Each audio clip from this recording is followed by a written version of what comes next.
وہ سب میری شادی کی بات کر رہے تھے تو میرے ابو کہنے لگے جب علما کی شادی ہوگی تو ایک خوبصورت چرچ ہوگا اور وہ نشستوں کے درمیان سے گزر رہی ہوگی. پھر میری امی میری طرف مڑی اور انہوں نے کہا ایسا نہیں ہوگا کیونکہ آپ کی بیٹی مسلمان ہے. کیا بات ہے.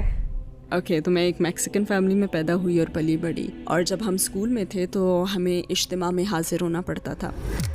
اجتماع کے دوران سب نے کراس کا نشان بنایا لیکن میرے برابر میں بیٹھی ہوئی لڑکی نے ایسا نہیں کیا. تو میں سوچنے لگی کہ اس نے ایسا کیوں نہیں کیا, اور پھر جب ہماری بات چیت شروع ہوئی تو اس نے مجھے بتایا کہ وہ مسلمان ہے. ایک رات میں سو رہی تھی اور مجھے اس انگزائٹی کا ہونا یاد ہے.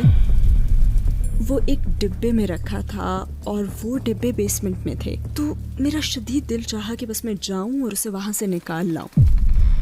میں نے وہ قرآن نکالا اور اسے اوپر لے آئی. شاید یہی میرے لیے آغاز کا وقت ہے, اور اس کے بعد تو مجھے پتہ ہی نہیں چلا کہ میں کب اور کیسے اس مذہب کی محبت میں گرفتار ہونے لگی. میں نے مسجد جانے کے لیے اپنی ایک دوست کی مدد لی. مجھے مردوں کی وجہ سے پردہ کرنے کا کہا جا رہا ہے تو وہ بھی تو اپنی نظریں نیچی کر سکتے ہیں, انہیں نظریں نیچی کرنا سیکھنا چاہیے. ویڈیو کا ٹائٹل تو کہتا ہے کہ ایک میکسیکن نے چرچ میں اسلام پایا, پر ہمارا یہی سوال ہے کہ کیسے چرچ میں اسلام کیسے پایا. میکسیکو نارتھ امریکہ میں ہے, آپ سب جانتے ہوں گے بھلی بھانتی. یہ چوکنا کر دینے والا فیکٹ ہے کہ 9/11 کے بعد اتنے سارے امریکنز اسلام کیوں قبول کر رہے ہیں. 9/11 میں جو معصوم مارے گئے ان کو ہماری طرف سے پورنتہ شردھانجلی ہے, اور بڑے دکھ کی بات ہے کہ اتنا بڑا ٹیررسٹ اٹیک ہوا, پر جو حکومتیں ہیں انہیں شرم آنی چاہیے کہ اس کو ایک اینٹی اسلامک پروپیگنڈا بنا دیا. بہرحال یہ جو ہماری بہن ہے یہ وہ ہیں جو حجاب پہننے سے انکار کرتی تھی, مخالفت کرتی تھی, اور آج مکمل طور پر ایک حجابی بہن ہے. سبحان اللہ. ہے ہائے ہلو نمستے جی, ست سری اکال, السلام علیکم. میں ندھی شرما انڈیا سے. اور اللہ کے معجزات کچھ ایسے ہی ہوتے ہیں کہ جتنے بھی لوگ اسلام کی مخالفت کرتے ہیں اور قرآن شریف کو پڑھتے ہیں اس میں غلطیاں نکالنے کے لیے نعوذ باللہ وہی اسلام ایکسیپٹ کر لیتے ہیں, کیونکہ انہیں سمجھ آ جاتا ہے کہ اللہ کی پاک صاف کتاب ہے, اللہ کا کلام ہے, ان کی خود کی وائس ہے. یہ آپ نے دیکھا ہوگا کہ جب بھی قرآن شریف بچے مدرسے میں بیٹھ کے پڑھتے ہیں انسان جھومتا ہے, ایسے ایسے کر کے خود سے موومنٹس ہوتے ہیں, کیونکہ اللہ کا پروڈیوس کرا ہوا میوزک ہے. قرآن شریف میں ایک ردم ہے. خیر میں تو تعریفیں کرتے تھکنے نہیں والی قرآن کریم فرقان حمید کی. فی الحال ہم ویڈیو سٹارٹ کرتے ہیں, اس کے بعد ڈھیر ساری بات چیت کریں گے. Let's go. السلام علیکم سسٹر عالمہ کیمپوس, ہماری دعوت قبول کرنے کا بے حد شکریہ. ہمیں آپ کو اپنے ساتھ دیکھ کر بہت خوشی ہے. میرا پہلا سوال یہ ہے کہ عالمہ کیمپوس کون ہے؟ کیا آپ اپنی زندگی کے متعلق ہمیں مختصراً بتا سکتی ہیں؟ وعلیکم السلام. میرا نام عالمہ کیمپوس ہے. میں میکسیکن امریکن کنورٹ ہوں. میں شکاگو میں پیدا ہوئی اور یہیں پلی بڑھی, یعنی میری تقریباً پوری زندگی یہیں گزری ہے. میرا تعلق ایک امیگرینٹ فیملی سے ہے. میں ان کی سب سے بڑی اور واحد بیٹی ہوں, اور میں نے اسلام شاید میں ٹھیک سے تو نہیں بتا سکتی مگر تقریباً 25 سال پہلے قبول کیا, یعنی مجھے مسلمان ہوئے بھی کافی عرصہ ہو گیا. اور اس وقت میں اسلامک اسکول میں ڈائریکٹر آف ایڈمیشنز ہوں, اور میں اجالا فاؤنڈیشن کی کو فاؤنڈر بھی ہوں جو شکاگو کے لاٹینو مسلمز کا ادارہ ہے. اس ادارے کے حوالے سے میں کافی پرجوش ہوں. عقیدے کے لحاظ سے آپ کی زندگی کیسی تھی؟ آپ کا کس پر ایمان تھا؟ اوکے میں ایک میکسیکن فیملی میں پلی بڑھی, اور عموماً میکسیکن فیملی سے تعلق رکھنے والے کیتھلک ہی ہوتے ہیں, یعنی کیتھلک عقیدہ میکسیکو کے کلچر سے جڑا ہوا ہے. تو کلچرلی میں یہی تھی, مگر مذہبی لحاظ سے ہمارے گھر میں کیتھولسزم کو فالو نہیں کیا جاتا تھا. اور مجھے یاد ہے, اگر میں اپنا بچپن یاد کروں, آپ نے وہ یادیں میرے ذہن میں تازہ کرتی ہیں. جب میں چھوٹی تھی, شاید 4 یا 5 سال کی, مجھے اپنی عمر بھی ٹھیک سے یاد نہیں ہے, مگر میری امی مجھے ہمیشہ کہتی تھیں خدا تمہیں دیکھ رہا ہے. اور ہمارے گھر میں جیسس کی ایک بڑی سی ہولوگرام تصویر تھی. مجھے اس ہولوگرام سے بہت خوف آتا تھا, کیونکہ جب بھی میں گھر میں ادھر ادھر گھومتی تو یہ تصویر جیسے میرا پیچھا کر رہی ہوتی تھی. مجھ میں اس تصویر کا بہت خوف تھا. لہٰذا ہماری پرورش کیتھلک کے طور پر ہوئی، اور مجھے یاد ہے کہ میں نے خدا کے تصور کے ساتھ پرورش پائی، مگر جیزس کا تصور کبھی بھی مجھے پوری طرح سے سمجھ میں نہیں آیا. ہاں، بس یہ احساس تھا کہ مجھے ان پر ایمان رکھنا ہے، یہ اس خدائی تصور کا حصہ ہیں، لیکن یہ میری بات سمجھ میں کبھی نہیں آ سکی. لہٰذا میں بڑی ہوتی گئی اور کبھی کبھار میں چرچ بھی جاتی، اور سچ تو یہ ہے کہ میں نے کبھی بھی کیتھلک مذہب کے بارے میں زیادہ پڑھا ہی نہیں، مسلمان ہونے تک بھی نہیں پڑھا تھا. جب میں مسلمان ہوئی، بلکہ شاید مسلمان ہونے سے پہلے تک، جب میں نے اسلام کا مطالعہ شروع کیا اور ان چیزوں کے متعلق بہت سے اعتراضات ابھرے، تو میں نے اس پر کافی توجہ دینا شروع کی کہ کیتھولسزم ہمیں سکھاتا کیا ہے، اور ایسا کیوں ہے کہ عقیدے کے سسٹم کے اعتبار سے مجھ میں اس کے انکار کا احساس پیدا ہو رہا ہے. لہٰذا جب میں نے اسلام کا مطالعہ شروع کیا تو اس کا بھی مزید مطالعہ شروع کر دیا. تو آپ نے اسلام کے بارے میں پہلی بار کب سنا؟ کیا آپ کے ذہن میں کوئی تعصبات تھے؟ میں سمجھدار ہو چکی تھی، میں ایک ٹین ایجر تھی اور ہائی اسکول میں تھی تب. شاید میں ہائی اسکول کے پہلے سال کی طالبہ تھی. میرے والدین نے اس وقت مجھے لڑکیوں کے کیتھلک ہائی اسکول میں ڈالا تھا کیونکہ میرا کمیونٹی اسکول زیادہ اچھا نہیں تھا. لہٰذا انہوں نے کہا کہ تم لڑکیوں کے اس کیتھلک اسکول میں جاؤ گی. اور جب ہم اسکول میں تھے تو ہمیں اجتماع میں حاضر ہونا پڑتا تھا، اور اجتماع کے دوران ہمیں کراس کا نشان بھی بنانا ہوتا تھا. ایک مرتبہ اجتماع کے دوران میرے برابر میں بیٹھی ہوئی لڑکی نے کراس کا نشان نہیں بنایا، اور میں سوچنے لگی کہ اس نے ایسا کیوں نہیں کیا. ویسے مجھے یہ بھی نہیں معلوم کہ ایسا کیا کیوں جاتا تھا. ہاں، لیکن میں نے یہ محسوس کیا تھا کہ کراس کا نشان بنانے سے ہمیشہ کچھ برا ہو جاتا، مطلب اس سے کچھ نہ کچھ برا ہی ہو جاتا تھا. مجھے ٹھیک سے یاد تو نہیں ہے کہ کیا ہوتا تھا، مگر مجھے مسلسل یہ محسوس ہوتا تھا کہ اس سے مجھ میں اچھا احساس باقی نہیں رہتا تھا. یا کوئی بھی چیز جو بے شک چھوٹی یا غیر متعلقہ ہو، مگر اس کی اثر انگیزی سے بس میں یہ کہہ اٹھتی کہ یہ ٹھیک نہیں ہے، مجھے اپنے لیے یہ نہیں کرنا چاہیے. میں خود سے کہتی کہ نہیں، یہ مت کرو پلیز، اور میں سمجھ نہیں سکی کہ کیوں. ہاں، مگر جب ہم اجتماع میں تھے اور اس لڑکی نے ایسا نہیں کیا تو مجھے وہ احساس یاد ہے کہ او مائی گاڈ، ایسا کیوں ہے، یہ تو بہت ہی عجیب بات ہے، یہ کراس کا نشان کیوں نہیں بنا رہی، اس کا کس پر ایمان ہے. اور پھر جب ہماری بات چیت شروع ہوئی تو اس نے مجھے بتایا کہ وہ مسلمان ہے. اب اس وقت ہم 20 سال سے بھی پہلے کی بات کر رہے ہیں، رائٹ. وہ اس وقت حجاب بھی نہیں پہنتی تھی، وہ اسلام پر زیادہ عمل بھی نہیں کرتی تھی، ایسا کچھ تھا ہی نہیں جیسے مجھے لگتا کہ وہ ہم سب سے مختلف ہے. مگر اس سے بات چیت نے میری آنکھیں کھول دیں کہ دوسرے مذاہب بھی دنیا میں ہیں. اور پھر جب تک ہم ہائی اسکول میں رہے وہ میری بیسٹ فرینڈ بن گئی، اور ہم مذہب کے بارے میں کچھ بہت ہی گہری گفتگو کرتے تھے. اس نے مجھے ان چیزوں کے متعلق بتانا شروع کیا جنہیں وہ مانتی تھی. اس نے مجھ سے اللہ کے ایک ہونے اور اس مذہب میں جیزس کی پوزیشن کے بارے میں بتانا شروع کیا، اور ہم آخرت کے بارے میں بات کرتے جس کے بارے میں مجھے ہمیشہ تجسس تھا. ہم دنیا بننے کے بارے میں بات کرتے، ہم پیغمبروں کے مختلف قصوں کے متعلق بات کرتے. اور پیغمبروں کے مختلف قصے سب سے اہم پہلو تھا کیونکہ وہ جس طرح کسی بھی پیغمبر کا قصہ سناتی تو وہ بہت ہی پاکیزہ اور صاف ستھرا ہوتا، اور وہ بہت ہی خوبصورت قصہ ہو جاتا جس کے بارے میں آپ کہہ سکتے ہیں کہ ایسی شخصیت کا احترام کرنا چاہیے. اور مجھ میں یہ فطری احساس پیدا ہونے لگا کہ جن چیزوں پر میں بچپن سے ایمان رکھ رہی تھی وہ اس کی بتائی ہوئی باتوں میں کہیں چھپ گئی ہیں. یہ اس طرح کے قصے نہیں تھے جو آپ بائبل میں سنتے ہیں. ہاں، اور میں نے بائبل کو کچھ زیادہ پڑھا بھی نہیں تھا، مگر جب آپ ٹین ایجر ہوتے ہیں تو آپ متضاد چیزوں کو سمجھنا چاہتے ہیں. مثلاً اگر ایسا ہوا تو ہر وہ چیز جو متضاد ہو سکتی ہو یا جس پر آپ کے ذہن میں سوال پیدا ہو سکتا ہو وہ بس آپ کے دماغ میں چپک جاتی ہے. اور مجھے ان میں سے کچھ پیغمبروں کے متعلق قصوں کا سننا اور ان کے سنانے کا جو انداز تھا وہ بھی یاد ہے. اور مجھ میں ایک احساس جاگتا تھا کہ واو، لیکن اگر وہ پیغمبر تھے تو دراصل یہ چیزیں بہت زیادہ گہرائی رکھتی ہیں. یعنی ان کو اس کردار میں دیکھنا، کیا یہ سچ ہے، کیا یہ سچ نہیں ہے، اگر یہ سچ تھا تو انہیں کیوں چنا گیا، کیا ان کا کام صرف ہمیں گائیڈ کرنا تھا، در حقیقت انہیں یہاں بھیجا ہی کیوں گیا تھا، وہ ہمیں کون سا پیغام دینا چاہتے تھے. میرے ذہن میں ایسے بہت سے سوالات تھے، لیکن میرے لیے سب سے بڑا سوال، ایک بہت بڑا سوال جو تھا وہ خدا کے متعلق تھا، خدا کا تصور. یہ تمام چھوٹی چیزیں بھی اہم تھیں مگر خدا جتنی اہم نہیں تھیں. جب آپ کو اسلام میں خدا تعالیٰ کا تصور بتایا گیا تو کیسا محسوس ہوا؟ جب اسلام میں مجھے خدا کا تصور بتایا گیا تو میرے لیے جاننا بہت ہی پاورفل تھا کہ ہر وہ چیز جس پر میرا فطری طور پر ایمان تھا وہ اپنی جگہ ٹھیک تھی. جب میں بچی تھی تو یہی سوچتی کہ میرا یہی ایمان ہے مگر ہمارا عمل مختلف ہے، اس میں مطابقت نہیں تھی، ہم آنگی نہیں تھی. مگر پھر بھی مجھے کیتھلک بننا ہے مگر یہ مجھ سے مطابقت نہیں رکھتا. لہٰذا نتیجتاً میں ایک ایسے مقام پر پہنچی جہاں میں نے سمجھ لیا کہ مجھے مزید مطالعہ کرنا اور سیکھنا چاہیے، کیونکہ یہ ہمارے لیے واحد آپشن نہیں تھا، یا میں یہ کہوں گی کہ یہ دنیا میں واحد آپشن نہیں تھا. لیکن بس میں گروپ کا ایک حصہ بنے رہنا چاہتی تھی کیونکہ میں اسی فیملی میں پیدا ہوئی تھی، میرا ثقافتی بیک گراؤنڈ وغیرہ سب اسی سے متعلق تھا. تو پھر اسلام کی طرف آپ کا سفر کیسے شروع ہوا؟ میں نے کبھی نہیں سوچا تھا کہ یہ میرا سفر بنے گا. میں تو بس اپنی زندگی جی رہی تھی, میں تو ایک بچی تھی. اور تب ہونے والی گفتگو نے آہستہ آہستہ مجھے تھوڑا مزید جاننے پر اکسایا. میں اسے تھوڑا مزید جاننا اور دریافت کرنا چاہتی تھی, اور یہ میرے لیے ایک لمبا سفر تھا. میں ان لوگوں کی طرح نہیں تھی کہ جو ماشاء اللہ بات سنتے ہی کلمہ پڑھ لیتے ہیں. باکمال لوگ ہوتے ہیں ویسے وہ.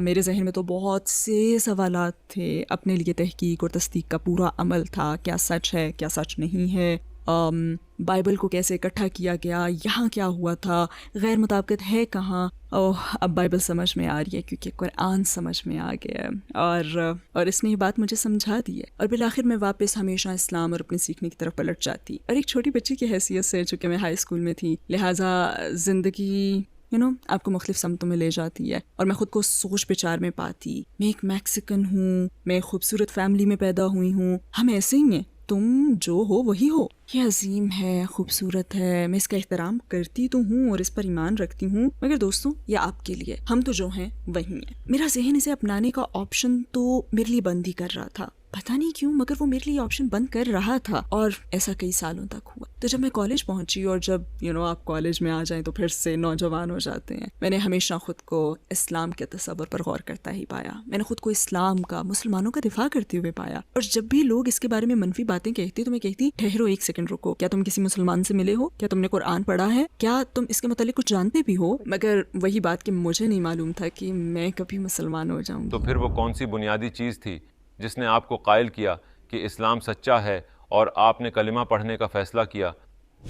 میں یہ تو نہیں کہہ سکتی کہ وہ کوئی ایک خاص لمحہ تھا جب میں نے یہ دریافت کیا یا خود سے کہا ہو کہ یہی سچا مذہب ہے. میرے خیال میں تو یہ میرے لیے ایک سفر تھا. میں تو دراصل خود کو ڈھونڈ رہی تھی, اپنی زندگی میں آگے بڑھ رہی تھی, کیونکہ میں ایک ٹین ایجر یا ارلی 20s میں تھی. جب آپ بڑے ہو رہے ہوتے ہیں, خود کو تلاش کرنے کی کوشش کر رہے ہوتے ہیں, میں کون ہوں, اور اسی طرح کی باتوں پر غور کرتے ہیں. اور اس کے ساتھ ساتھ تو میں اس خوبصورت مذہب کو بھی دریافت کر رہی تھی, اور بس پھر تو مجھے پتہ ہی نہیں چلا کہ میں کب اور کیسے اس مذہب کی محبت میں گرفتار ہو گئی. مجھے اس کا بالکل کوئی علم نہیں تھا, میں تو بس اس کا مطالعہ کر رہی تھی. ہاں, ایک موقع پر مجھے محسوس ہوا کہ یہ میرے دل میں اتر رہا ہے, لیکن یہ وہ واحد چیز نہیں تھی جو ہوئی اور میں نے کہا ہو کہ او یہی سچا مذہب ہے. وقت کے ساتھ ساتھ مجھے محسوس ہوا کہ مجھے اسلام سے محبت ہو گئی ہے. یہ میرا سفر ہے جو میرے ساتھ اسی طرح طے ہوا. ایسا کیا ہوا کہ آپ نے یہ فیصلہ کیا, اور پھر کیا ہوا؟ کئی سالوں تک خود سے اس کا مطالعہ کرنے کے بعد میں مسلمان ہوئی. یہ بات کافی حد تک خفیہ تھی کہ میں اسلام کا مطالعہ کر رہی ہوں. میرے بہت سے مسلمان دوست تھے جو عملی مسلمان نہیں تھے, مگر میں ان کی ایک بات کا بہت احترام کرتی ہوں کہ اگرچہ وہ اسلام پر عمل نہیں بھی کیا کرتے تھے, مگر واضح طور پر یہ کہتے تھے کہ ان کے مذہب میں کیا صحیح ہے اور کیا غلط ہے. وہ اپنی غلطیوں کا کوئی عذر پیش کرنے کی کوشش نہیں کرتے تھے, اور میں واقعی اس بات کا بہت احترام کرتی ہوں کہ وہ اپنے عقیدے پر کتنے مضبوط ہیں, چاہے وہ اس پر عمل نہ کرنا چاہتے ہوں تب بھی. تو میں اس سے کافی متاثر تھی, اور میں خود سے اس کا خوب مطالعہ کرتی. میں قرآن اور جو کچھ بھی میرے ہاتھ لگتا وہ خفیہ طور پر پڑھ رہی تھی. یہ میرے لیے ایک بہت ذاتی سا سفر تھا, اور یہ ایسا سفر نہیں تھا جس کے متعلق میں نے سوچا ہو کہ یہ مجھے مسلمان بنا دے گا. یہ ایک ایسی چیز کا سفر تھا جس میں میں اس وقت دلچسپی رکھتی تھی. تو کیا ہوا کہ ایک رات میں سو رہی تھی اور مجھے یہ فکر ہو رہی تھی کہ میں نے اپنا قرآن کہاں رکھا ہے. اور یہ بہت ہی عجیب تھا کیونکہ مجھے اس طرح کی فکر کبھی لاحق ہوتی نہیں تھی, مگر میں فکر مند تھی کہ میں نے یہ قرآن کہاں رکھا ہے. وہ آدھا انگلش اور آدھا عربی میں تھا, مگر میرے لیے وہ ایک مقدس کتاب تھی. مجھے اس کے مقدس ہونے کا احساس تھا, اور مجھے یاد ہے کہ وہ ایک ڈبے میں رکھا تھا اور وہ ڈبے بیسمنٹ میں تھے. تو میرا شدید دل چاہا کہ بس میں جاؤں اور اسے وہاں سے نکال لاؤں. اس کے احترام یا کسی بھی وجہ سے مجھے نہیں معلوم, مگر اسے وہاں نہیں ہونا چاہیے. آدھی رات کو میں بیسمنٹ میں گئی, میں نے وہ تمام ڈبے دیکھنا شروع کیے, اور میں نے وہ قرآن نکالا اور میں اسے اوپر لے آئی. اور پھر میں نے کہا کہ شاید وقت آ گیا کہ میں کچھ مزید معلومات, کوئی کلاس وغیرہ تلاش کرنا شروع کروں, صرف اسلام کے اس تصور پر غور کرنے کے لیے. پھر میں نے مسجد جانے کے لیے اپنی ایک دوست کی مدد لی. وہ ہفتے یا اتوار کی صبح تھی. ہم نے کہا چلو مسجد چلتے ہیں. تو اس صبح سبحان اللہ, اگر میری زندگی میں کوئی چیز کبھی تبدیلی لا سکتی تو یہ وہی دن تھا. تو اس صبح ہم مسجد میں داخل ہوئے, وہاں ایک آدمی موجود تھا. میں نہیں جانتی وہ کون تھا, مگر میں ہمیشہ اس شخص کے لیے بہت دعائیں کرتی ہوں کیونکہ میرا خیال ہے کہ اس کا انتقال ہو چکا ہے. ہم نے اس سے پوچھا کہ میں کچھ کلاسز وغیرہ تلاش کر رہی ہوں, کہ آپ کے پاس اسلام کے متعلق سیکھنے کے لیے کچھ ہے. اور بس یوں ہی ہماری بات چیت شروع ہوئی, اور وہ مجھ سے پوچھنے لگا کہ میں اسلام کے متعلق کیا جانتی ہوں. تو میں نے اسے بتانا شروع کیا, میں کچھ عرصے سے بس اس کا مطالعہ کر رہی ہوں, اور میں 2 سال سے روزے رکھ رہی ہوں. مطلب اپنے انداز سے، رائٹ. یہ بہترین طریقہ تو نہیں تھا مگر میں روزے رکھنے کی کوشش کر رہی تھی، اور تب تک میں سور کا گوشت کھانا بھی چھوڑ چکی تھی، اور میں نے ہر وہ چیز چھوڑ دی تھی جس میں الکوہل شامل تھا. لہٰذا میں سیکھنے کے ساتھ ساتھ یہ ساری چھوٹی چھوٹی چیزیں اپنا بھی رہی تھی کیونکہ یہ باتیں مجھے معقول لگتی تھیں، ایسا کرنا مجھے صحیح لگتا، لہٰذا میں بس کرتی تھی. پھر اس نے مجھ سے ایمان کے بنیادی ارکان پوچھنا شروع کیے. وہ مجھ سے پوچھنے لگا کہ کیا آپ ایک خدا کو مانتی ہیں؟ کیا آپ مانتی ہیں کہ جیسس ایک پیغمبر ہیں؟ کیا آپ پیغمبر محمد صلی اللہ علیہ وسلم پر ایمان رکھتی ہیں؟ اور میں ہر بات کا جواب ہاں میں دیتی رہی. تب اس نے مجھ سے پوچھا تو پھر آپ نے اب تک کلمہ کیوں نہیں پڑھا؟ اور یہ پہلا موقع تھا جو مجھے یاد ہے یا جب میں نے کسی اور کی طرف سے یہ سوال قبول کیا تھا، مگر مجھے نہیں معلوم تھا کہ کیوں. اور پھر اس نے مجھے ایک بات کہی جو آج تک مجھے یاد ہے، یہی بات میں لوگوں کو بھی بتاؤں گی. ہمیں نہیں پتا کہ کل ہمارے ساتھ کیا ہوگا، ہمیں نہیں معلوم اس کمرے سے نکلتے ہی ہمارے ساتھ کیا ہو سکتا ہے. اگر آپ کا ایمان ہے تو یہ کہہ دینا کافی نہیں ہے کہ مجھے اسلام کی باتوں سے اتفاق ہے یا میرے خیال میں یہ مسلمانوں کے عقیدے کا حصہ ہے، بلکہ اگر اس پر واقعی آپ کا ایمان ہے تو پھر کلمہ نہ پڑھنا اپنے رب کا انکار کرنا ہے، رائٹ. تو میں فوراً ہی سمجھ گئی، واو، میں اسے مانتی ہوں، یہ میرے دل میں ہے، مجھے معلوم ہے کہ میرا اس پر ایمان ہے، اور ایسا نہ کرنا گویا یہ کہنا ہے کہ میں اپنے رب کا، خدا کا انکار کر رہی ہوں. اس بات نے مجھ پر بہت زیادہ اثر کیا. مجھے محسوس ہوا کہ میں ایسا نہ کر سکی تھی. شاید اس لمحے میں پوری طرح سمجھ گئی کہ یہی میری منزل تھی اور اس سفر میں کوئی اور شامل نہیں تھا. اس کا تعلق کسی اور شخص سے نہیں تھا، یہ میرے اور خدا، میرے رب اللہ کے درمیان تھا، اور یہ معاہدہ میں اس کے ساتھ سائن کرنے والی تھی. یہ اگریمنٹ، یہ تصدیق جو میں کر رہی تھی، سب اسی کے لیے تھا. میں اللہ کو بتا رہی تھی کہ اللہ، میں آپ پر ایمان رکھتی ہوں، میرا آپ پر ایمان ہے، اور آپ نے مجھے اس سفر پر گامزن کیا ہے جو آج مجھے اس لمحے تک لے آیا ہے. اب میرے پاس کوئی چوائس نہیں ہے، لہٰذا میں گئی اور کلمہ پڑھ لیا. الحمدللہ. وہ ایک خوبصورت لمحہ تھا جسے میں نے کافی عرصے تک زیادہ اہمیت نہیں دی تھی، اور اس طرح بطور مسلمان میرے سفر کا آغاز ہوا. جب آپ نے کلمہ پڑھا تو کیسا محسوس ہوا؟ کیا آپ ہمیں ان لمحات میں لے جا سکتی ہیں؟ او مائی گڈنس، شاید اسی لمحے میں اس سفر کے لیے پوری طرح سرشار نہیں تھی جس پر میں گامزن ہونے والی تھی، مگر اس وقت کلمہ پڑھنا میرے لیے ضروری تھا. میں چھوٹی تھی، اس وقت بھی کالج کی ہی ایک اسٹوڈنٹ تھی. میرے پاس اپنی زندگی کے حوالے سے بہت سے مختلف آئیڈیاز تھے. مجھے کیا پڑھنا چاہیے، میرا کریئر کون سا ہونا چاہیے، میں کیا کرنا چاہتی ہوں، میں کب شادی کرنا چاہوں گی، اور اتنی جلدی میرا شادی کا کوئی ارادہ بھی نہیں تھا. بچے ہوں گے، نہیں وہ بھی جلدی نہیں. میں اچانک مسلمان نہیں ہو گئی تھی، مگر میں ایک ایسے دوراہے پر تھی جہاں اپنے لیے زندگی بھر کے فیصلے کرنا ضروری تھے. مجھے اپنے مستقبل کے مقاصد کا فیصلہ کرنا تھا، اور میں بہت کنفیوز تھی، نہیں جانتی تھی کہ کیا کروں، آنے والے کل میں کہاں ہوں گی. میرے ذہن میں ایسا بہت کچھ چل رہا تھا، اور جس لمحے میں نے کلمہ پڑھا، سبحان اللہ، صرف اللہ ہی ہے جس کی بدولت یہ ممکن ہوا، اور میری زندگی کے سارے حصے جیسے ایک ساتھ جڑ گئے. آپ کی فیملی اور ارد گرد کے لوگوں کا کیا ری ایکشن تھا؟ میں نے ہر ایک کو نہیں بتایا کہ میں مسلمان ہوگی. مجھے یہ خوف نہیں تھا کہ لوگوں کو معلوم ہو جائے گا، اگر معلوم ہو بھی جاتا تو میرے کوئی مسئلہ نہیں تھا، مگر خصوصاً اسلام لانے کے ان ابتدائی دنوں میں میں خود ہی نہیں بتانا چاہتی تھی کہ میں مسلمان ہوں، لہٰذا میں نے اپنی فیملی کو بھی بالکل نہیں بتایا. اور اس کی وجہ یہ بھی تھی، اور شاید ہم میں سے کچھ کے لیے یہ اہم ہوتا ہے کہ ہم اپنے اندر ہی اندر خود کو پہلے مضبوط کریں، خصوصاً جب آپ اپنے فیصلے خود ہی کر رہے ہوں. آپ کو یہ جاننا ہوتا ہے کہ اس مذہب میں آپ کی کیا حیثیت ہے، تو خود کو مضبوط بنانا ہوتا ہے، اور گفتگو میں شامل ہونے کے لیے پہلے خود علم حاصل کرنا پڑتا ہے. اور ذاتی طور پر میں بحث نہیں کرنا چاہتی تھی. میں نہیں چاہتی تھی کہ لوگ مجھے اپنی رائے دیں اور مجھے کہیں کہ یہ غلط ہے، یا یہ کہ میں نے ایسا کیوں کیا، یا اس طرح کے سارے سوالات جو وہ اپنی محبت کی وجہ سے مجھ سے پوچھتے. وہ شاید اس لیے مجھ سے یہ سب پوچھتے کیونکہ انہیں مجھ سے محبت تھی، انہیں میرا خیال تھا، مگر مجھے پتا تھا کہ میں کیا کر رہی ہوں. اور جیسے کہ میں نے پہلے کہا کہ یہ چیز بڑی حد تک میرے اور خدا کے درمیان تھی، اور میں نہیں چاہتی تھی کہ کوئی اور ہمارے بیچ میں آئے. بالآخر میں نے یہ محسوس کر لیا کہ میں اپنے اس عمل اور اس کے بعد ہونے والے سارے اعمال کے ساتھ اپنے رب کے سامنے جا کر کھڑی ہوں گی، اور کسی اور کا اس میں کوئی کردار نہیں ہوگا. لہٰذا میں نے کسی کو بھی نہیں بتایا، شاید اس لیے بھی کہ میں لوگوں کو بتاتے ہوئے خوفزدہ بھی تھی. مگر جس طرح میری فیملی کو یہ پتہ چلا، میرا نہیں خیال کہ انہیں یاد ہوگا، مگر مجھے یاد ہے ہم سب ڈنر کے لیے باہر گئے ہوئے تھے، اور وہ میری شادی کے متعلق بات کرنے لگے. میں اپنے گھر کی واحد لڑکی ہوں، میں ان کی سب سے بڑی اور واحد بیٹی ہوں. میرے ابو کے لیے تو میں اب بھی چھوٹی بچی تھی، اور وہ سب میری شادی کی بات کر رہے تھے. تو میرے ابو کہنے لگے کہ جب علما کی شادی ہوگی تو ایک خوبصورت چرچ ہوگا اور وہ نشستوں کے درمیان سے گزر رہی ہوگی. یعنی میرے ابو نے میری شادی کے لیے اس طرح کے بہت سے منصوبے بنا رکھے تھے. میں بہت خاموش تھی اور بس اپنا کھانا کھا رہی تھی بالکل خاموشی سے، اور وہ لوگ باتیں کر رہے تھے. پھر میری امی میری طرف مڑی اور کہا کہ ایسا نہیں ہوگا. تو ظاہر ہے میرے والد نے ریاکٹ کیا اور کہا آخر ایسا کیوں نہیں ہوگا؟ تو وہ کہنے لگی کیونکہ آپ کی بیٹی مسلمان ہے. اور یہ سن کر میں نے ذرا اور تیزی سے کھانا شروع کر دیا. انہوں نے مجھے نماز پڑھتے ہوئے دیکھ لیا تھا. شاید انہوں نے میرے کمرے میں مجھے نماز پڑھتے ہوئے دیکھا تھا اور پھر انہوں نے یہ سمجھ لیا تھا کہ میں کلمہ پڑھ کر مسلمان ہو چکی ہوں. مگر میرے خیال میں کافی عرصے تک وہ سمجھتے رہے کہ یہ بس وقتی ابال ہے. شاید اس کی ایک وجہ میری عمر بھی تھی اور میں اس وقت ایسی ہی تھی کہ جب کسی چیز کے لیے پرجوش ہوتی اور یہ بھی انہی چیزوں میں سے ایک تھی تو اس کا بہت زیادہ خیال رکھنے لگتی تھی. لہٰذا میں نے اپنے مذہب کا دفاع کیا. مجھ میں اپنا مذہب کھو دینے کا ڈر تھا. جو کچھ میں نے پایا تھا میں اسے کھو دینے سے خوفزدہ تھی. لہٰذا انہوں نے میرے فیصلوں کا کافی احترام کیا. وہ اسے نہیں سمجھے مگر وہ میری فیملی ہیں. آج جب بھی کوئی کلمہ پڑھتا ہے تو ہم اکثر اس سے پوچھتے ہیں کہ آپ کی فیملی کا کیا رد عمل ہے، ان کا آپ کے ساتھ سلوک کیسا ہے، گھر کے حالات کیسے ہیں.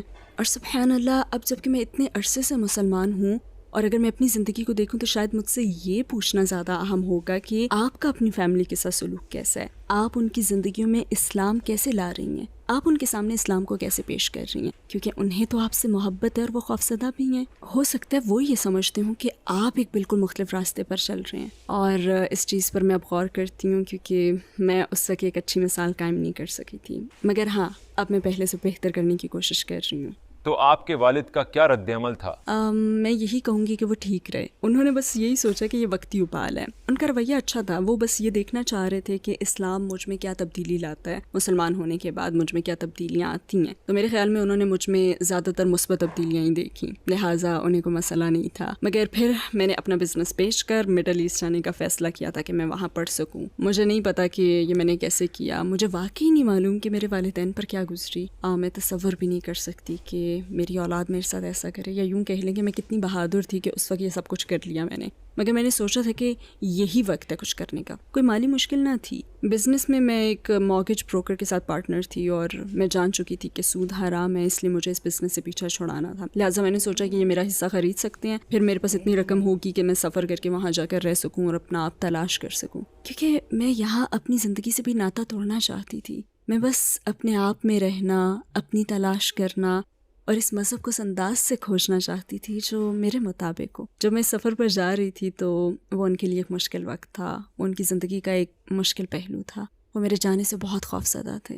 میں لوگوں کو نہیں جانتی تھی، میں ان کی زبان نہیں بولتی تھی، ہم نے کبھی وہاں کا سفر نہیں کیا تھا، ہم کبھی ان لوگوں سے ملے نہیں تھے. وہاں آپ کو خط بھیجنا پڑتا ہے اور خط ملنے میں بھی 2 ہفتے لگ جاتے ہیں، اور فون کالز کے لیے ایک چھوٹا سا کالنگ کارڈ تھا. اب جب میں اس وقت کو یاد کرتی ہوں تو جب میں اسلام کا مطالعہ کر رہی تھی تو یقیناً جب بھی کسی صفحے پر حجاب کے بارے میں بات ہوتی تو میں وہ صفحہ ہی پلٹ دیتی تھی. گویا میں اس بارے میں جاننا چاہتی ہی نہیں تھی، میں یہ کام کبھی کرنے ہی نہیں چاہتی تھی. مجھے اپنے متعلق جتنی چیزیں معلوم تھیں ان میں حجاب میرے لیے سب سے زیادہ اجنبی تھا. میری فیملی میں بھی کبھی کسی نے حجاب نہیں پہنا تھا. اس وقت میں جو کچھ بھی کرنا چاہتی تھی ان میں حجاب کا دور دور تک کوئی ذکر نہ تھا، اور ایسا کافی عرصے تک چلتا رہا. میں زیادہ حیادار، زیادہ لمبی آستینوں وغیرہ کا لباس پہننے کی کوشش کرتی تھی، اور یہ پہننا میرے لیے نسبتاً آسان تھا. مجھے ماننا پڑے گا کہ کلمہ پڑھنے کے بعد میں نے اپنی وارڈروب سے بہت سے کپڑے نکال دیے تھے، اور ایسا کرنے کی وجہ یہی تھی کہ میں نے اپنے اندر کی کمزوری کو پہچان لیا تھا. لہٰذا میں یہ جانتی تھی کہ مجھے یہ کرنا ہوگا، یہ کپڑے اب میرے لیے دستیاب نہیں رہنے چاہیے. لہٰذا میں اپنی وارڈروب بدلنا چاہتی تھی، مگر اپنے سر پر کچھ اوڑھنا یہ چیز میرے لیے بہت مشکل تھی. یہ آئیڈیا، اس کا تصور میرے لیے بہت زیادہ مشکل تھا اور مجھے اس میں کچھ وقت لگا تھا. ہاں، اسلام کے بارے میں مزید پڑھتے رہنے کے بعد مجھے سوچنا پڑا کہ میں آخر حجاب سے انکار کیوں کر رہی ہوں. مجھے واقعی غور کرنا پڑا کہ میں اس بارے میں جاننے کے باوجود اس کے اتنے خلاف کیوں ہوں. میں اس کے متعلق سننا نہیں چاہتی، میں اس کے بارے میں مثالیں سننا نہیں چاہتی، مجھ میں اس کے لیے اتنی شدت کیوں ہے. اور میں اس نتیجے پر پہنچی کہ اس کی وجہ خود میرے اندر ہے، اس کی وجہ میرا مذہب نہیں ہے. اسلام کوئی سختی یا غلط یا ناجائز کام نہیں کر رہا، کیونکہ اس وقت میرا ذہن یہی سمجھتا تھا کہ یہ ظلم ہے، یہ ٹھیک نہیں ہے. مجھے مردوں کی وجہ سے پردے کا کہا جا رہا ہے تو وہ بھی تو اپنی نظریں نیچی کر سکتے ہیں، انہیں نظریں نیچی کرنا سیکھنا چاہیے. میرا تصور یہ تھا. مجھے کسی اور کی وجہ سے ایسا کرنے کو کہا جا رہا ہے تو یہ انصاف ہی نہیں ہے. اور کیوں یہ سارے مسلمان بھائی ایسی کسی چیز کے بغیر چل پھر رہے ہیں جو ان کے مسلمان ہونے کی نشاندہی کرے؟ ان کے پاس ایسی کوئی چیز نہیں جس سے مجھے پتہ چلے کہ وہ مسلمان ہے مگر آپ چاہتے ہیں کہ میں حجاب پہنوں. تو میرا یہ تصور تھا. لہٰذا کچھ عرصے بعد میں نے بالکل اپنے طور پر اس بارے میں مطالعہ کرنا اور پڑھنا شروع کیا، کیونکہ میں نہیں چاہتی تھی کہ میرے حجاب پہننے میں کسی اور کی رائے یا پریشر شامل ہو. مجھے پوری طرح تو یاد نہیں کہ وہ کیا تھا، مگر ایک لیکچر تھا جس سے میں نے سنا تھا اور اس سے میں واقعی قائل ہو گئی، اور مجھے سمجھ آ گیا کہ یہ میں کسی اور کے لیے نہیں پہن رہی، بلکہ صرف اس لیے کہ اللہ مجھے یہ حکم دے رہا ہے. اور اگر اسلام کے متعلق آج تک میری ہر ریسرچ اور ہر تلاش معقول ثابت ہوئی ہے، اس کی بنیاد اور ایک جواز تھا، تو پھر میں یہ کیوں نہیں کر رہی؟ مجھے یہ بھی کرنا چاہیے. اور میں نے فیصلہ کیا کہ جس دن میں واپس اردن کا سفر کروں گی، خود کو اس کمیونٹی اور اپنی سوسائٹی سے الگ کروں گی، وہی دن ہوگا جب میں حجاب شروع کروں گی. اور میں نے یہی کیا. اور کچھ عرصے تک تو میں امپوسٹر سنڈروم میں ہی مبتلا رہی، گویا کہ میں کسی اور کے لباس میں ہوں، میں وہ نہیں جو میں ہوں. اور میں مختلف طریقوں کی طرف دیکھتی کہ مختلف کلچرز میں حجاب پہنا جاتا ہے، اور مجھے یہ محسوس ہوتا مگر میں تو عرب نہیں، مگر میں دیسی نہیں، مگر میں یہ نہیں. یہ میرے لیے ایک بہت لمبا سفر تھا. لہٰذا میں نے اسے صرف اللہ کو خوش کرنے کے لیے پہننا شروع کیا، صرف اللہ کو خوش کرنے کے لیے، یہ سمجھتے ہوئے کہ اسی میں میرے لیے اچھائی ہے. اور اسے پہننا شروع کرنے کے بعد میں نے یہ دیکھا کہ اس کا میری زندگی پر کتنا گہرا اثر تھا. میں نے دیکھا کہ کس طرح مجھے گفتگو میں شامل کیا جاتا ہے، کس طرح لوگ مجھ سے بات چیت کرتے ہیں، کس طرح اس نے مجھے تحفظ دیا، وہ سب کچھ جو میں مسلمان ہونے کے بعد نہ کہہ سکی تھی. کیا اپنے حجاب کی وجہ سے آپ کو کبھی کسی مشکل کا سامنا ہوا؟ مجھے اپنے ہیڈ اسکارف کی وجہ سے 1-2 مرتبہ ایسی صورتحال کا سامنا کرنا پڑا کہ اوکے تم نے اس وجہ سے مجھے ٹارگٹ کیا، مگر الحمدللہ ان میں سے کوئی بھی بڑا مسئلہ نہیں بنا. ایک مرتبہ تو میں میکسیکو میں تھی، اپنی فیملی کے ساتھ سفر کر رہی تھی. میرے ساتھ میرے والدین، میرے بچے اور میرا شوہر بھی تھا. ہم سب میکسیکو سٹی میں سیر و سیاحت کر رہے تھے. پھر ہم اس عمارت کی طرف آئے اور میں اپنی امی کو کہہ رہی تھی کہ میکسیکو میں اسلام کی کافی بڑی تاریخ ہے، مثلا مسلمان یہاں آئے تھے، مسلمان ان لوگوں میں شامل تھے جنہوں نے اسے تعمیر کیا، اور ہم اسی طرح وہاں پہ بس گھوم پھر رہے تھے. اور میں بس انہیں بتا رہی تھی کہ ہماری تاریخ کو بھلا دیا گیا ہے، اور اس طرح کی باتیں کرتے ہم اس عمارت کی طرف آئے. وہ سرکاری عمارت تھی اور میں نے حجاب پہنا ہوا تھا. تو اس شخص نے کہا تم اندر نہیں آ سکتی، تمہیں یہ اتارنا پڑے گا. تو ظاہر ہے میں نے کہا کہ میں نہیں اتار سکتی، یہ مذہبی پہناوا ہے، میں بھلا کیسے اتار سکتی ہوں. تو کہنے لگا I'm sorry تم اندر نہیں جا سکتی، تمہیں اسے اتارنا ہی پڑے گا، ہیٹ نہ پہنو، یہ نہ پہنو، وہ نہ پہنو. تو میرا فوری جواب یہی تھا کہ کیا تم میری کو مانتے ہو؟ اس نے کہا ہاں. میں نے کہا ہیلو، میری یاد ہے نا، میرا لباس میری کی طرح ہے اور تم مجھے اندر نہیں جانے دے رہے. تو پھر وہ کہنے لگا اوکے چلی جاؤ اندر. اسلام قبول کرنے والی ایک عورت کی حیثیت سے کیا آپ سمجھتی ہیں کہ یہ مذہب عورتوں کو اہمیت نہیں دیتا؟ بالکل نہیں، بالکل بھی نہیں. اور میں تو سمجھتی ہوں کہ لوگ ایسا محسوس کرتے ہیں یا ایسا تصور رکھ سکتے ہیں، مگر جب آپ واقعی اس مذہب کا مطالعہ کرتے ہیں اور آپ دیکھتے ہیں کہ یہ کس طرح عورتوں کو عزت دیتا ہے، تو کم از کم میں تو اس سے پوری طرح متاثر ہو چکی تھی. میں نے ماضی کے متعلق پڑھا تھا کہ حضور صلی اللہ علیہ وسلم کے زمانے میں بھی عورتوں کے ساتھ کیسا سلوک ہوتا تھا، حضرت محمد صلی اللہ علیہ وسلم کے زمانے میں بھی. اور کلچرلی میرا خیال ہے اب ہم اس حوالے سے کافی کچھ دیکھ رہے ہیں. میرا خیال ہے اب جو کچھ غزہ میں ہو رہا ہے تو ہم اسلام کو بہتر روشنی میں دیکھ رہے ہیں. ہم دیکھ رہے ہیں کہ مرد مشکل صورتحال میں کیسا کردار ادا کرتے ہیں، کس طرح وہ اپنی فیملی، اپنی عورتوں، اپنے بچوں، اپنی کمیونٹی کا تحفظ کرتے ہیں، ان میں نرمی اور رحم دلی کتنی ہے. اور آپ عورتوں کا کردار بھی دیکھتے ہیں. اسلام میں آنے سے پہلے مجھ میں یہ شدید غلط فہمی تھی کہ یہ مذہب عورتوں پر ظلم کرتا ہے، اور اسے پڑھنے اور اپنانے کے بعد میں گارنٹی دے سکتی ہوں کہ ایسا نہیں ہے. بہت سے لوگ سمجھتے ہیں کہ مسلمان ہونے کے بعد آپ ایک عرب بن جائیں گے، آپ اپنا نام بدل لیں گے،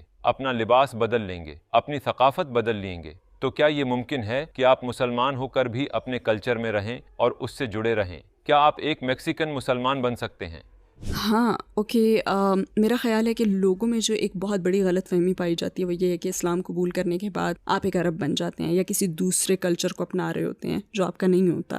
سچی بات کہوں گی کہ جب میں نے اسلام قبول کیا تھا، جسے 20 سال سے زیادہ ہو چکے ہیں، تو اس وقت مجھے کوئی نو مسلم، کوئی کنورٹس، کوئی لاٹینو مسلمان نہیں ملے، اور تب میرے لیے کافی مشکل تھا. اب یہ بہت مختلف ہے، بہت زیادہ مختلف. وقت بدل چکا ہے. میرے خیال میں تو سوشل میڈیا اور مختلف پلیٹ فارمز اور گروپس اور اسلام سے واقفیت کے بعد اب ہم سمجھ چکے ہیں کہ آپ کو عرب نہیں بننا ہوتا، دیسی نہیں بننا ہوتا، آپ کو روسی نہیں بننا ہوتا. آپ وہی رہ سکتے ہیں جو آپ ہیں، چاہے آپ جہاں سے بھی ہوں، بس مسلمان رہیں. اسے پوری انسانیت کے لیے بھیجا گیا ہے جس میں آپ بھی شامل ہیں. ذاتی طور پر میرے لیے یہ سفر اس وقت تھوڑا بہت مشکل تھا، اور مجھے یوں محسوس ہوتا تھا جیسے میں دنیا کی واحد کنورٹ ہوں، کوئی دوسرا کنورٹ نہیں ہے، کوئی نو مسلم نہیں ہے، اور میں اس وقت کسی ایسے کو تلاش کر رہی تھی جو میرے سفر کو سمجھ سکے، جو میرے سوالات سمجھ سکے، میری مشکلات کو سمجھ سکے۔ میں اپنے اس پورے تجربے سے گزر رہی تھی اور مجھے کوئی نہیں مل سکا، اور مجھے لگتا ہے کہ بہت سے لوگ جنہوں نے بہت پہلے یا کئی سال پہلے اسلام قبول کیا تھا وہ اسی صورتحال سے گزرے ہوں گے۔ اس لیے آج آپ کو اتنی تنظیمیں اور گروپس، کنورٹ گروپس اور کنورٹ سپورٹنگ گروپس نظر آ رہے ہیں۔ اجالا فاؤنڈیشن کو بھی ہم نے اسی لیے شروع کیا تھا کیونکہ ہمیں اپنے لیے اس کی ضرورت تھی، اور ہم اسلام میں آنے والے دوسرے لوگوں کے لیے یہ ضرورت پوری کرنا چاہتے تھے۔ مگر آج میرا خیال ہے الحمدللہ لوگ یہ سمجھ چکے ہیں کہ اسلام اللہ کے ساتھ آپ کے تعلق کا نام ہے، اس کا ان جیسی دیگر چیزوں سے کوئی تعلق نہیں ہے۔ What a wonderful interview it was, especially وہ جو میری والی بات کہی نا، حضرت بی بی مریم علیہ السلام کا ریفرنس انہوں نے دے دیا کہ ان کا بھی تو لباس ایسا ہی ہوتا تھا، وہ بھی تو حجاب دھارن کرتی تھی۔ وہ سیکیورٹی والے بھیا کو عقل آ گئی کہ یہاں پر اسلام ہیٹریڈ سے کام چلے گا نہیں، and this is the most peaceful way to answer somebody who hates۔ ایسا نہیں ہوا کہ بہن نے کہا نہیں میں پہنوں گی، تم جاؤ یہاں سے، تمہاری ہمت کیسے ہو گئی، میں پولیس بلا رہی ہوں۔ And I felt a great relief, ہماری میکسیکن بہن نے اپنا بزنس چھوڑ دیا کیونکہ وہ حرام طریقے کی کمائی تھی، سود خوری تھی۔ This is what Islam teaches us to always be truthful, do good work and stay kind forever۔ خود کے لیے اچھا کام کریے اور دوسروں کے لیے بھی انسانیت سے بھرپور رہیے، یہی ہمیں اسلام سکھاتا ہے۔ بڑا مسکنسیپشن، غلط فہمی ہے کہ عورتوں کو سپریس کیا جاتا ہے، اسلام کے اندر ایسا کچھ نہیں ہے۔ I hope the world understands it as soon as possible۔ فی الحال کے لیے میں ندھی شرما آپ کی دوست آپ سے لیتی ہوں اجازت۔ خیال رکھیے گا اپنا اور اپنے سبھی گھر والوں کا۔ ہم ملتے رہیں گے ایسے بہترین ایمان افروز کر دینے والے ویڈیوز کے ساتھ۔ شب بخیر، شبھ راتری، اللہ حافظ۔